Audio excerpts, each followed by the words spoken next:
Hello everyone, welcome to our channel education hotspot and here in this video हम continue कर रहे हैं अपने सोशल जस्टिस के करंट अफेयर को, जिसे हम कवर कर रहे थे ओनली आईएएस की उड़ान 500 प्लस मैगजीन से।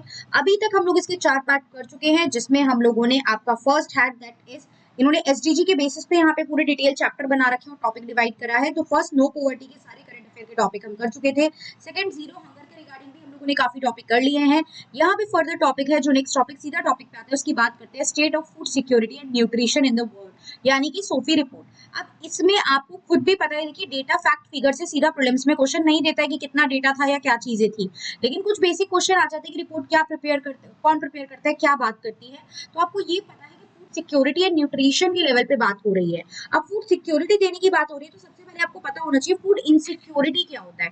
When we are saying food insecurity, तो फूड इनसिक्योरिटी मतलब जब लोगों को प्रॉपर फूड नहीं मिल पा रहा है, फूड बेसिक नीड है तो लोगों तक उसकी रीच नहीं पहुंच पा रही है, या फिर गुड क्वालिटी का फूड उन तक नहीं पहुंच पा रहा है, मतलब proper balance diet, proper nutrition उन तक नहीं पहुंच पाता है, तो that is considered as food insecurity. तो ये रिपोर्ट गारंटी करती है कि आपकी फूड सिक्योरिटी जो है वो प्रेजेंट रहनी चाहिए।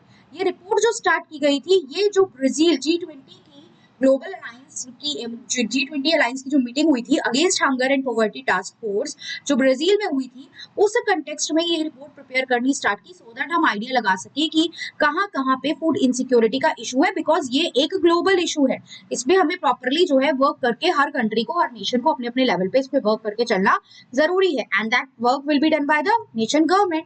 तो रिसेंटली रिलीज हुई है इसने ग्लोबल हंगर एंड मालन्यूट्रिशन, जो आपकी नीड्स है उनके बारे में कुछ चीजें यहाँ पे एक्सप्लेन की है, वो हम एक बार देख लेते हैं। कौन बनाता है ये इंपॉर्टेंट है, अगेन फुल फॉर्म आपको पता चल गई कौन कौन बनाता है। तो 5 एजेंसी हैं जो ये यूनाइटेड नेशन की जो स्पेशलाइज एजेंसी हैं जो इसको बनाती हैं। फूड एंड एग्रीकल्चर ऑर्गेनाइजेशन, आप मुझे कमेंट करके बताएंगे कि इसका हेडक्वार्टर कहाँ पे है इन ऑर्गेनाइजेशन का। International fund for agriculture development, UNICEF that is united nation children's fund. देखिए पहले चिल्ड्रन इमरजेंसी फंड हुआ करता था, but now the new name of this is united nation children fund. इन सबके हेडक्वार्टर आप मुझे बताएंगे। UN world food programme and world health organisation. तो वो ये सारी 5 ऑर्गेनाइजेशन यानी जो यूएन की स्पेशल एजेंसी है, ये मिलके इस रिपोर्ट को पब्लिक करती, मतलब इस रिपोर्ट को प्रिपेयर करती है। अब इसने क्या क्या बोला, इसने देखिए कुछ फैक्ट बोले हैं जो मैं डिटेल में इतना बहुत ज्यादा, आपको पता है प्रीलिम्स में ये सब नहीं लिखना होता है, मेंस में आपको लिखना होता है, बट आप देख लीजिए इस रिपोर्ट की फाइंडिंग है कि एसडीजी जो 2 है वो हम अचीव नहीं कर पा रहे हैं। बिटवीन 713 एंड 757 मिलियन पीपल जो है वो हंगर फेस करिए 2023 में, जो ये रिपोर्ट हमें बताती है। हंगर रिवर्स टू 2008-9 लेवल, मतलब जो गवर्नमेंट जो है वो अराउंड 15 ईयर बैक चला गया है, और यहाँ पे हम देख रहे हैं कि अभी भी अंडर नरिशमेंट हमें देखने को मिलती है। प्रॉपर डाइट जो है विद प्रॉपर न्यूट्रिशन नीड्स अब तक नहीं पहुंच पा रही है। Billions of people are struggling with food insecurity. Around 2.33 billion people जो है वो ग्लोबली जो है मॉडरेट या सीवियर फूड इनसिक्योरिटी फेस कर रहे हैं। Moderate and even severe food जो इनसिक्योरिटी है, और कोविड-19 पैंडेमिक आया था उसके बाद इसमें हमें एक इंक्रीज देखने को मिला। उसके बाद अगर हम देखें रीजनल लेवल पे ट्रेंड, जैसे राइजिंग हंगर अफ्रीका में हमें देखने को मिल रही है। 20.4% जो है ये लोग हंगर फेस कर रहे हैं ग्लोबली। 298.4 मिलियन पीपल अफेक्ट हुए हैं। स्टेबल है लेकिन हाई हंगर रेट है एशिया में भी। स्टेबल है मतलब ऐसा है कि बढ़ नहीं रहे हैं बहुत ज्यादा कि बढ़ गया है, लेकिन जो है जो रेट परसेंटेज चल रही है वो भी ज्यादा ही है। 8.1% ऑफ द पॉपुलेशन, यानी कि 384.5 million people, more than half of the world. मतलब जो हम देखें वो हंगरी जो पॉपुलेशन है वो कहाँ पे से है, एशिया में, क्योंकि एशिया में देखो पॉपुलस 2 मोस्ट पॉपुलस नेशन भी यहाँ पे फॉल कर रहे हैं, राइट। फिर आगे अगर हम देखें प्रोग्रेस इन लैटिन अमेरिका, तो यहाँ पे 6.2% पॉपुलेशन हंगर फेस कर रही है। परसेंटेज एंड नंबर दोनों में यहाँ पे इन्होंने बताया है। तो अगर हम 2022 टू 2023 में देखें तो वेस्टर्न एशिया में, कैरेबियन नेशन में एंड अफ्रीकन सब रीजन में हंगर इंक्रीज हुई है, मतलब कंट्रोल नहीं हुई है, कम नहीं कर पाए हो आप, ये चीज इंक्रीज हुई है। तो that is why the need is, मतलब इस पे वर्क करना, इसको मतलब आपके पास डेटा होगा तभी तो आपको पता चलेगा कहाँ इंक्रीज हो रहा है, कहाँ फॉल हो रहा है, और कहाँ पे आपको किस जगह पे वर्क करना है, राइट। आप टारगेट सेट करते हो तो आप देखोगे ना हम कितना अचीव कर पाए, कितना रह गया, तभी तो आप उसके इंप्रूवमेंट के लिए काम करोगे। तो ये चीज है। प्लस डाइट अफोर्डेबिलिटी की भी तो प्रॉब्लम है भाई। इंसान के पास पैसे नहीं है, अर्निंग नहीं है, तभी तो वो चीज वो अचीव, मतलब कंज्यूम नहीं कर पाता है, खरीद नहीं पाता है, उतना प्रॉपर न्यूट्रिशन वाली चीजें वो कंज्यूम नहीं कर पाता है, हेल्दी डाइट ले ही नहीं पाता है। तो लो इनकम जो कंट्री है वहाँ 71.5% पॉपुलेशन हेल्दी डाइट नहीं ले पाती है। लोअर मिडिल में 52.6 एंड अपर मिडिल में 21.5% लोग जो है वो इससे अफेक्ट होते हैं। अगेन आपको पता है इतना डेटा नहीं आएगा तो डोंट वरी, ये चीजें याद नहीं रखनी है, बस ये याद रखो कौन कौन सी एजेंसी है। ये रिपोर्ट है G20 के ग्लोबल अलायंस ने जब अगेंस्ट हंगर एंड पॉवर्टी बात की थी तब इसको प्रिपेयर किया गया। एंड हाई इनकम में 6.3% ऑफ पॉपुलेशन जो है वो हेल्दी डाइट नहीं अफोर्ड कर पाती है। अब फूड इनसिक्योरिटी की क्या क्या की ड्राइवर्स है, क्या क्या रीजन है, मैंने आपको बता दिया कि जब आपके पास फूड नहीं पहुंचता है, गुड क्वालिटी का फूड नहीं पहुंचता है, तब यहाँ पे होता है आपका फूड इनसिक्योरिटी। तो कई बार कॉन्फ्लिक्ट, क्लाइमेट नहीं सपोर्ट कर रहा है, इकोनॉमी स्लो डाउन चल रही है तो भी लोग अफोर्ड नहीं कर पाते हैं, इस वजह से यहाँ पे हमें फूड इनसिक्योरिटी देखने को मिलती है। These issues are compounded by underlying factors such as lack of access to a, मतलब यही बताया अभी मैंने, प्रॉपर रीच नहीं मिल रहा है आपको, अनअफोर्डेबिलिटी मतलब आप अफोर्ड नहीं कर पा रहे हो हेल्दी डाइट, फूड अनहेल्दी है मतलब गुड क्वालिटी का फूड अवेलेबल नहीं है, तो इन सब केसेस में फूड इनसिक्योरिटी हमें देखने को मिलती है। क्रक्स निकाला जाए, कुछ इंपॉर्टेंट नहीं है, फुल फॉर्म याद रखो, कौन कौन सी एजेंसीज पब्लिश करती है। G20 की global alliance hunger poverty task में देखने को मिलता है, हर जगह इसका डाउनफॉल देखने को मिल रहा है। एशिया में ये स्टेबल है बट हाँ परसेंटेज ज्यादा है। एशिया में ऐसा नहीं है, अगर आपको बोला जाए एशिया में ड्रास्टिकली, सोफी रिपोर्ट ये कहती है कि एशिया में ड्रास्टिकली फूड इनसिक्योरिटी इंक्रीज हुई है, तो नहीं, ऐसा नहीं बोला इसने बोला है स्टेबल है लेकिन परसेंटेज ज्यादा ही है, वो कम नहीं है, राइट। तो इस तरीके की चीजें बस थोड़ा सा बोल बोल के अपने माइंड में आपको रिकॉल कर लेनी है। नेक्स्ट टॉपिक है food waste index report, right. Food waste index report की हम बात करें तो यूनाइटेड नेशन एनवायरमेंट प्रोग्राम जो है वो रैप के साथ कोलैबोरेशन में रिलीज करती है ये रिपोर्ट, जो 2024 में आई March 30, that is the international day of zero waste. अब वीडियो ऑब्वियसली देखिए, फूड वेस्टेज नहीं होना चाहिए, यहाँ पे ये बात की जाती है, तो यूएनईपी रिलीज करती है in collaboration of waste and resource action programme WRAP के साथ मिलके। अब रैप में आपको समझ में आ रहा है ना, waste and resource action programme है तो वेस्ट रिड्यूस करने की बात करेगी ये ऑर्गेनाइजेशन। अब इसने क्या क्या बोला है, अगेन पहले डेटा यहाँ पे है तो वो देख लेते हैं। इसने बोला है कि ग्लोबली जो वेस्टेड है, ग्लोबल अगर हाउस होल्ड जनरली हम देखें तो ग्लोबल लेवल पे 1 मिलियन मील्स डेली वेस्ट जाती है। 2022 के डेटा की बात यहाँ पे इन्होंने की है, राइट। फूड वेस्ट जो है वो global green house gas emission का 8 to 10% है।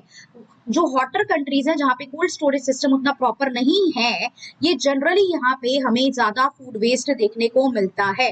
और बहुत ज्यादा रिटेल और फूड सर्विसेज सेक्टर का डेटा हमारे पास नहीं है, मतलब उनका प्रॉपर एग्जैक्ट डेटा हम लोगों के पास नहीं है, क्योंकि ग्लोबल फूड सिस्टम जो है ये एक हाईली फ्रेगमेंटेड, अलग अलग पार्ट में, अलग अलग ग्रुप्स में बटा हुआ है। तो प्रॉपर एक तरीके से हर ग्रुप, हर एक रीजन से, रीजन इन द सेंस हर एक सेक्टर और सेगमेंट से डेटा उतना ज्यादा एक्यूरेट नहीं है, बट कुछ डेटा के बेसिस पे इन्होंने यहाँ पे आपको चीजें बताई हैं। यहाँ पे अगर आप इसको अचीव कर लोगे, वेस्ट मैनेजमेंट का काम कर लोगे, तो आप SDG 12.3 के टारगेट अचीव कर पाओगे 2013 तक, राइट। SDG 12.3 क्या बोलता है, ये फूड लॉस इंडेक्स की बात करता है। अब देखो दो चीजें हैं, एक है फूड लॉस इंडेक्स और अगला इन्होंने दिया है फूड वेस्ट इंडेक्स। तो ये चीज याद रखनी है कि जो फूड लॉस इंडेक्स है ये पब्लिश करने का काम करता है फूड एंड एग्रीकल्चर ऑर्गेनाइजेशन। इसको कौन देखता है, food and agriculture organisation. Very obviously food loss को कम करने की बात करोगे, चाहे प्रोडक्शन लेवल पे हो या सप्लाई करते हुए जो फूड लॉस हो जाता है, हमें कोशिश करनी है हम उसको कंट्रोल करके चले। और यहाँ पे फूड वेस्ट पे कंट्रोल करना है कि आपको 50% रिडक्शन लाना है, जितना फूड वेस्ट कर रहे हो तो कंज्यूमर और रिटेल लेवल पे 50% तक फूड वेस्ट को कम कर देना है। और फूड वेस्ट इंडेक्स कौन पब्लिश करता है, UNEP। ध्यान रखना, फूड लॉस, फूड वेस्ट दो अलग अलग इंडेक्स है। फूड लॉस की बात FAO करता है, फूड वेस्ट की बात UNEP करता है। क्लियर, चलिए आगे देखते हैं अबाउट, अब यहाँ पे रैप की बात कर रहा है वो, तो यहाँ पे रैप एक NPO है, राइट, नॉन प्रॉफिट ऑर्गेनाइजेशन है जिसका हेडक्वार्टर यूके में है। याद रखना, वेस्ट रिसोर्स एक्शन प्रोग्राम क्या काम करेगा, वेस्ट को कम करने का काम करेगा, सस्टेनेबली रिसोर्स मैनेज करो और वेस्ट कम हो। 2000 में इसको स्टैब्लिश किया गया, अगेन फैक्ट है 2000 में स्टैब्लिश किया गया। एक NPO है, प्रॉफिट मेकिंग ऑर्गेनाइजेशन नहीं है, गवर्नमेंटल ऑर्गेनाइजेशन नहीं है, NPO है जिसका हेडक्वार्टर यूके में है, जो बात करता है कि हम ऐसे सोल्यूशन ला पाए जो वेस्ट को मिनिमाइज करें और हम अपने रिसोर्सेज का properly optimal without wastage use कर पाए। फिर कुछ और इनिशिएटिव ऐसे भी है, कुछ और भी ऐसे इनिशिएटिव है जो फूड वेस्ट की रिडक्शन को कम करने के लिए यहाँ पे लिए गए हैं कि फूड वेस्ट कम से कम यहाँ पे हमारा हो। तो यहाँ पे कोटोल्ड कमिटमेंट थी, ये एक एग्रीमेंट था ताकि वेस्ट को आप लोग कम कर सको। अब देखो बहुत डिटेल में नहीं जाना है, जस्ट एक बार रीड कर लो कि ये फूड वेस्ट के रिगार्डिंग है, क्योंकि ऐसे अगर एक एक टॉपिक पे इस समय पे आप इन डेप्थ एग्जामिनेशन करने लग जाओगे ना, ये वो टाइम है जब आप मंथली मैगजीन करते हो, तब एक एक टॉपिक की बाल की खाल निकालो, डिटेल में गूगल करो, डिटेल में उसके बारे में और भी फैक्ट्स नोट डाउन करो और सब लिखो। बट अभी this is not the time की बाल की खाल निकालें, अभी ज्यादा से ज्यादा टॉपिक हम लोग कवर कर ले, क्या वो बोल रहे हैं उनको हम लोग रिकॉल कर पाए, this is the main purpose. Love food hate waste, मतलब यहाँ पे अब बात कर रही है, ये कैंपेन है जो अवेयरनेस क्रिएट करने के लिए, फूड वेस्ट के रिगार्डिंग अवेयरनेस क्रिएट करने के लिए आया था। प्लास्टिक पैक्ट, ये भी एक ग्लोबल इनिशिएटिव है जो काफी सारे स्टेक होल्डर्स को, जो पार्टी इंटरेस्टेड है उनको साथ में लेके आता है, ताकि आप प्लास्टिक से रिलेटेड प्रॉब्लम पे वर्क कर सको, रिसाइकलिंग को प्रमोट कर सको।